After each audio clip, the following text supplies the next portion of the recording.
কতদিন যে মুরগির মাংস খাই নাই, আজকে রুটি দিয়ে পেট ভরে খাবো। মুরগির মাংস আর রুটি খেতে কত মজা। রুটি আর মুরগির মাংস খেয়ে আজকে অনেক ভালো লাগলো।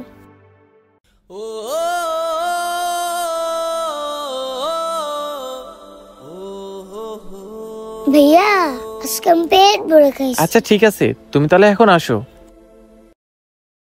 এই সোহাগ, এইদিকে আয়। জি মহাজন। এইসব কি? তুই কি হাতিম তাই হয়ে গেছস? রাস্তার থেকে ভিখারি দরিয়া আনিয়া খাওয়াস? তুই যে বাচ্চাটারে খাওয়াইলি, বিল কে দিব? তোর বাপে? মহাজন, আমার বাপে বিল দেবে কেন? আপনি আমার বেতন থেকে বিলটা কাটে রাখেন। কত দরদ, বেতন থেকে কাইটে রাখেন। দেখ মনে মাস শেষে কেমনে চলস। মহাজন, আপনি রাগ করবেন না। ওই বাচ্চাটাকে দেখা আমার খুব মায়া হচ্ছিল, তাই আমি বাচ্চাটাকে খাওয়াইছি। আমি কি তোর উপর এমনি এমনি রাগ করি? আমি তো তোর ভালোই চাই। তুই যদি মানুষে এইভাবে খাওয়াস তাহলে মাস শেষে তুই চলবে কিভাবে? মহাজন, একটাবার বোঝার চেষ্টা করেন, বাচ্চারা হচ্ছে ফেরেশতাদের মতো। এমন এতিম অসহায় বাচ্চাদের খাওয়াইলে আল্লাহ দেখেন আমাদের দোকানে অনেক বরকত দিবে। দেখি তুই তো এতিমদের খাওয়াইলি, দোকানের কি এমন উন্নতিটা হয়? মহাজনকে বুঝিয়ে লাভ নেই। এই আঙ্কেল, আমার 100 প্যাকেট বিরিয়ানি পার্সেল দেন। আচ্ছা বাবা, দিতাছি। এই ইমন, তুই এক কাম কর, 100 প্যাকেট বিরিয়ানি তাড়াতাড়ি পার্সেল কর। আচ্ছা মহাজন, দিতাছি।